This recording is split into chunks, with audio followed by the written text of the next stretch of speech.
नमस्कार दोस्तों, स्वागत है सारे लोगों का। सीआरई 4 की न्यूज को लेकर पूरे बिहार में एक हलचल सी मची हुई है कि कब तक ये वैकेंसी आएगी। इसके साथ साथ एसटीईटी जो न्यू वैकेंसी की बात हो रही थी कि क्या टीआरई 4 के पहले एसटीईटी होगा या नहीं होगा। अब एक बात ये भी हो रही थी कि क्या होगा बीटेट का। बहुत लोग ऐसे हैं जो बीटेट की चर्चा कर रहे हैं कि बीटेट कब तक होगा और क्या बीटेट कब तक होगा, क्या पॉसिबिलिटीज है।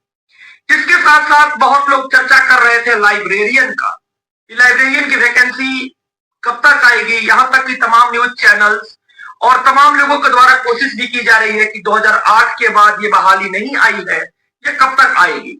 और तमाम लोग कोशिश कर रहे हैं विशेष शिक्षक की बहाली का।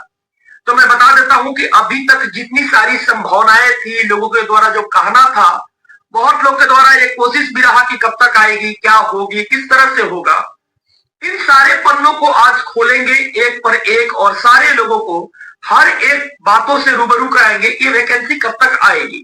इसके साथ साथ इसकी तैयारी करने की क्या प्रक्रिया है और इसके साथ साथ आप कब तक इसका फॉर्म अप्लाई कर पाइएगा।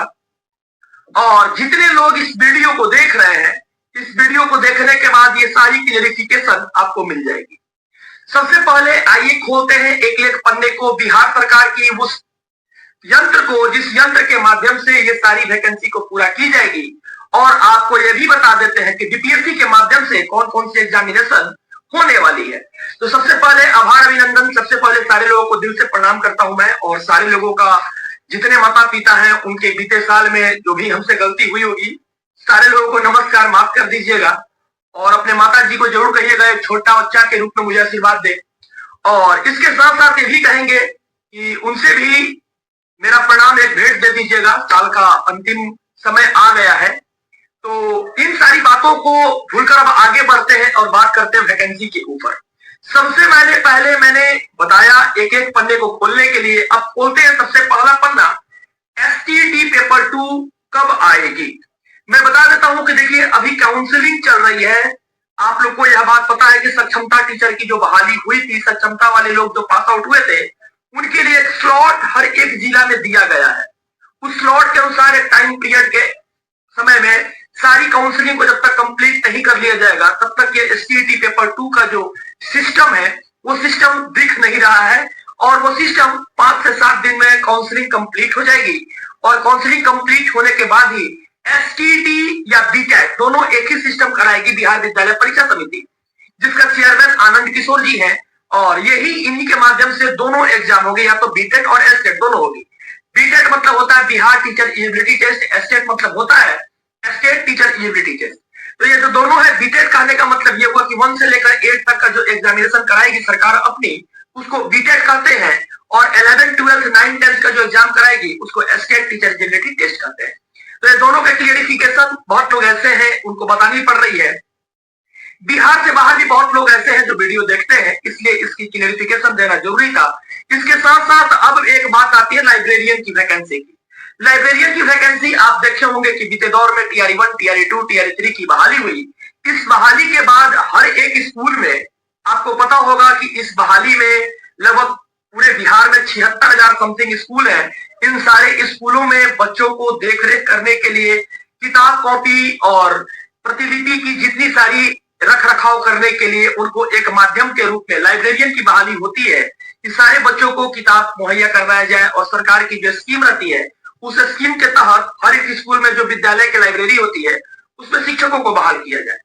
तो अभी तक लाइब्रेरियन की बहाली पर 2 से 3 बार लेटर दिया जा चुका था। पिछली बार बहुत सारे लोगों के द्वारा कोशिश भी किया गया था कि बहाली के लिए बात किया जाए और लेटर दिया जाए, लेकिन इस पे बहुत लोग कोशिश किए और वो पॉसिबिलिटीज को पार नहीं कर पाए और इससे चर्चा अभी नहीं हो रही थी। लेकिन इसके माध्यम से आज आप लोगों के माध्यम से मैं बोलना चाहता हूं कि बिहार लाइब्रेरियन की जो बहाली है इसके लिए तमाम प्रतिदिन लेटर दिया जाएगा और यह लेटर यूट्यूब पर भी चलाई जाएगी। अगर आप नए होंगे तो चैनल को अपना लीजिएगा, परिवार बना लीजिएगा, आपको वो लेटर देखने के लिए मिलेगी। यानी सब्सक्राइब कर लीजिएगा, बेल आइकन को हिट कर दीजिएगा तो नोटिफिकेशन आपको मिल जाएगा। वहां से भी आपको वैकेंसी जब लाइब्रेरियन का आज लेटर जाएगा तो उसमें भी आपको देखने के लिए मिलेगा। इसके साथ साथ एक पता चला विशेष शिक्षक की बहाली की। तो आपको मैं बता देता हूं कि ये बहाली कभी भी दिखने के लिए मिल जाएगा आपको, विशेष शिक्षकों की बहाली। और विशेष शिक्षकों की जो बहाली है आपको एकदम सुदृढ़ तरीका से होने जा रहा है और कभी भी वैकेंसी बीपीएससी आपको दे देगी। तत्काल अभी बीते दिन लगातार 13-14 दिन से आंदोलन हो रही थी बीपीएससी का, उसके ऊपर ज्यादा मैं चर्चा करने वाला नहीं हूं। नेक्स्ट वीडियो कभी आएगी तो उसमें चर्चा करूंगा, लेकिन इसमें जब आंदोलन से रूबरू पूर्ण रूप से हो जाएगी सब कुछ, जो 4 तारीख के दिन पेपर होने वाला है री एग्जाम का, देखिए आगे क्या क्या करती है सरकार, इससे रूबरू हो जाएगी, पूरी तरह से इससे खत्म हो जाएगा टेंशन जो बिहार का। उसके बाद बीपीएससी अधियाचना भेजकर सारे छात्रों का एग्जामिनेशन कभी भी करा सकती है। ये 7,200 679 है या 7,972 है, यही कुछ वैकेंसी है। बोलने में अगर दिक्कत होगी तो माफ कीजिएगा, लेकिन यही दोनों में से कोई एक वैकेंसी है। इतना वैकेंसी पर जो पद में भरे जाएंगे जितने सारे विशेष शिक्षक, वो कभी भी बहाली आपकी अधियाचना देखने के लिए, नोटिफिकेशन देखने के लिए मिल सकता है। इसलिए आप तैयारी पुरजोर तरीका से कीजिए। उसके लिए भी आपको एक नंबर में प्रोवाइड करा देता हूं, अगर किसी को नोट्स चाहिए, बुक चाहिए, वहां पर आपको मिल जाएगी, वहां पर कांटेक्ट कर लीजिएगा, मिल जाएगी। इसके साथ साथ आपको यही मैं कहूंगा सारे लोगों को कि टीआरई 4 की जो स्थिति परिस्थिति आप लोग देख रहे हैं, तो एक स्थिति टीआरई 4 को लेकर आप लोगों के मन में बहुत बड़ी संशय है कि सत्यम आपने तो कहा था कि टीआरई 4 नहीं आएगा। अभी आप देख लीजिए जनवरी है, मैं तो बोला हूं कि मार्च तक नहीं आएगी। मार्च तक इसलिए मुझे नहीं दिख रही, मैं बता देता हूं दिक्कत क्या था, लेकिन आप लोग तैयारी में रहिए, कभी भी नोटिफिकेशन आएगा। टीआरई बहुत लोग कहते हैं टीआरई 4 नहीं आएगा, आएगा जरूर आएगा, लेकिन कब आएगा इसकी मार्च तक हमको नहीं दिख रही थी, इसलिए 15 फरवरी तक इसको मैं डिस्क्लोज कर दिया था। मैं रीजन बता देता हूं, अगर अभी सक्षमता की जो काउंसलिंग हुई है, अभी देखे होंगे कि इसके पहले ट्रांसफर पोस्टिंग की मुद्दा चल रही है, तो ट्रांसफर पोस्टिंग में जितने सारे शिक्षक उनको पहले बहाल कर दिया जाएगा। उसके बाद बीपीएससी टीआरई 3 वाले जो है उनको कहां कहां भेजना है, उनको भेजने के लिए एक प्रारूप बनेगा।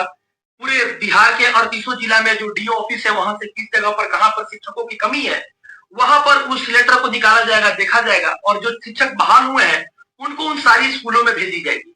जब वहां पर चले जाएंगे, वहां पर जाने के बाद क्या होगा कि फिर से सरकार को ऐसा लगेगा, प्रतीत होगा कि नहीं, मुझे अभी भी शिक्षकों की कमी है। तो बहुत ऐसे जगह है जहां पर कही जा रही है कि अभी भी 1,40,000 वैकेंसी आएगी। तो 1,40,000 वैकेंसी तो मैं अभी नहीं कर रहा हूँ कि 1,40,000 आएगी, लेकिन वो गिनने के बाद ही पता चलेगी कि 1,40,000 है कि 1,30,000 है कि 1,60,000 है। तो वो गिनने के बाद ही पता चलेगी। तो इसके पहले क्या होगा कि जितने सारे अध्याचना जाएंगे, जितने सारे जगह पर सीट रिक्त रहेगी, वहां पर जो खाली रहेंगे, वहां पर क्या किया जाएगा, इन शिक्षकों को भेजा जाएगा। और भेजने के बाद क्या होगी कि फिर से एक अधियाचना जाएगी बिहार सरकार के पास कि हमने इतनों शिक्षकों की बहाली कर लिया, इसके बाद कितनी सीट पर शिक्षकों की वैकेंसी खाली है, जिस कारण से अभी करना क्या पड़ेगा कि फिर से शिक्षकों की फिर से एक सब जगह गिनती होगी। डीओ ऑफिस से एक लेटर निकलेगा और समान प्रशासन विभाग के द्वारा ये लेटर से पूछी जाएगी कि क्या जीएडी को दिया जाएगा, बिहार सरकार मंगाएगी, जीएडी को देगा, उसके बाद बीपीएससी के पास जाएगी, फिर वैकेंसी निकलेगी, उसके बाद एग्जाम होगी। तो इसकी प्रोसेस थोड़ी बड़ी है, लेकिन एग्जाम होगी। और आप लोगों को मैं बता देता हूं कि जो लोग तैयारी कर रहे हैं, आप लोगों के लिए एक बहुत बड़ी चीज है। मैंने बताया था कि अब मैं सारे लोगों के पास, मुझे एक मुहिम अपनी सी है, मतलब एक अपनापन है, सारे लोगों से पहले से मैं जुड़ा हूं, तो इसलिए मैं एक अपनापन सा सारे लोगों के साथ में शेयर करना चाहता हूं। जो लोग तैयारी कर रहे हैं, ऑब्जेक्टिव क्वेश्चन से आप लोग की तैयारी नहीं हो पाएगी और आप लोग को डीपली पढ़ना पड़ेगा। क्योंकि देखिए अभी जो टीआरई का जो एग्जामिनेशन हुआ, उस पर दिन प्रतिदिन एसटीईटी हुआ है, तो बच्चों की संख्या बहुत ज्यादा बढ़ी है।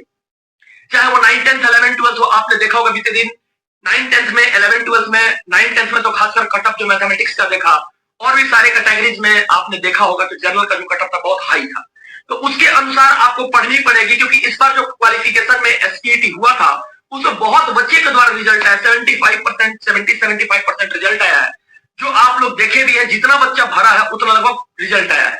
मतलब मान लीजिए 4 लाख बच्चा भरा है तो 3 लाख बच्चा का रिजल्ट आ गया है।